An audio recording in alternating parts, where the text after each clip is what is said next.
बस भगवान की शरण में जाना, बस भगवान से प्रेम करना। तीसरा, दूसरा और कोई साधन नहीं सुखी होने का। मैं बहुत संक्षेप में बता रही हूँ आप लोगों को, बहुत ध्यान देकर के सुनिएगा।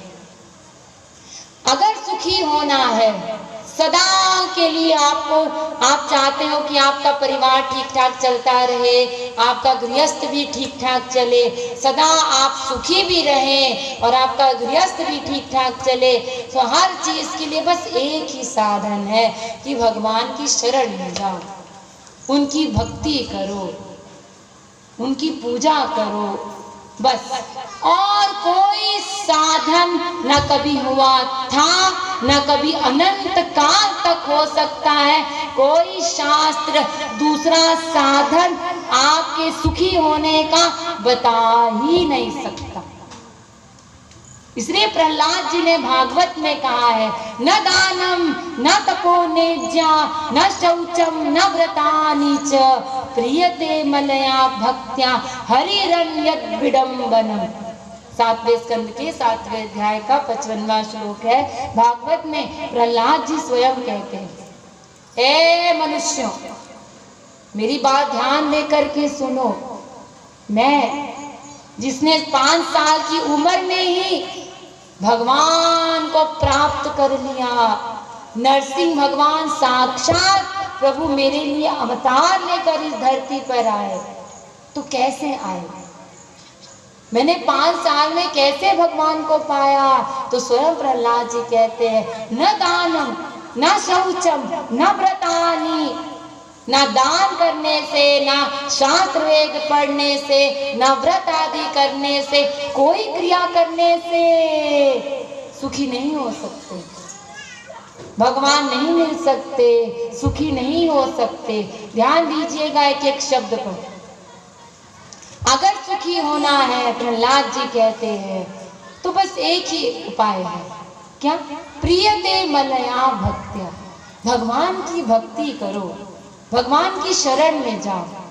उसके अलावा कोई साधन नहीं है तुम्हारा सुखी होने का, बस एक साधन, भगवान की भक्ति करो, उनकी शरण में जाओ। इसके अलावा प्रहलाद जी कहते हैं, अगर कोई कुछ कहता है, ये करो वो करो वो करो, तो प्रहलाद जी कहते हैं विडम्ब मात्र, वो बकवास करते हैं, उनकी बात कभी नहीं सुनना, कुछ भी नहीं सुनना, क्योंकि केवल एकमात्र भगवान ही ऐसे साधन है जो हमें सदा के लिए सुखी कर सकते हैं, सदा के लिए हमारे जीवन से दुख निकाल सकते हैं।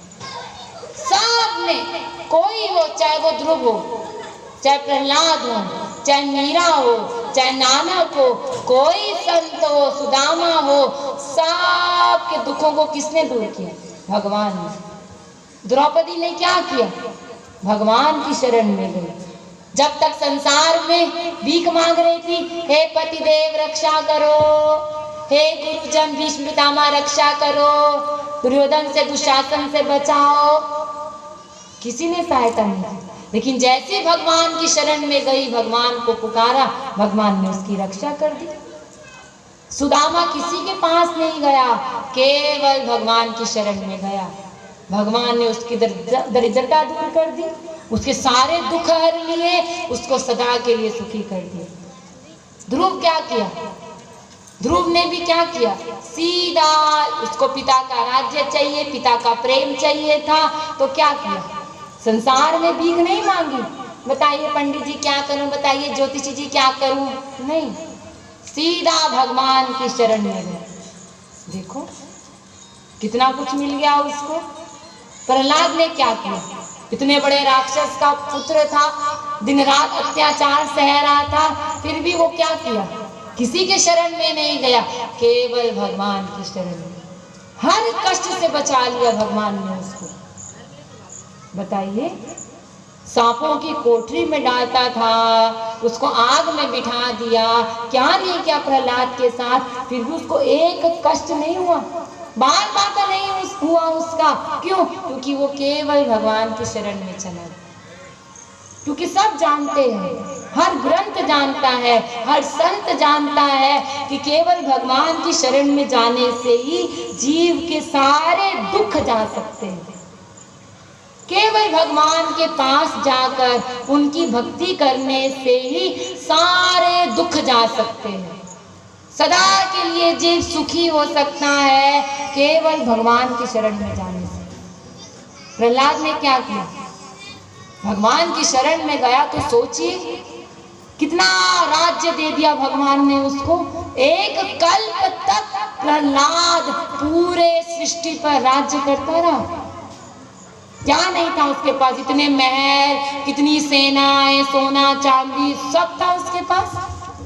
कोई कमी नहीं थी संसार की, सब ऐश्वर्य था प्रहलाद के पास और भगवान भी मिल गए उसको। तो हर दुख का निवारण, हर दुख का निवारण केवल एकमात्र भगवान की शरण में जाने से है और कोई साधन नहीं। अगर दुखों से छुट्टी पाना है, अगर सुखी होना है तो बस एक ही निवारण है, उसका एक ही समाधान है, भगवान की शरण में जाओ। लेकिन एक प्रश्न है,